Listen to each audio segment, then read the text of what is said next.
And there's another thing that I've noticed as we've started this process, or I have individually into that type of trading, which started in earnest last year,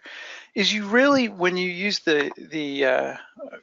quality decision making that we're talking about and the collection of trades and switching,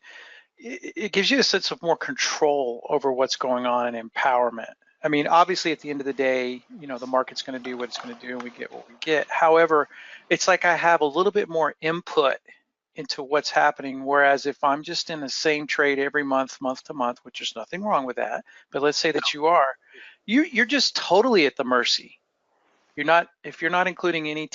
technical analysis bias or implied volatility analysis or anything, you literally are just waking up every day and just take a couple of dice and throw them on the floor and see how they come out. I mean, you might do fine, but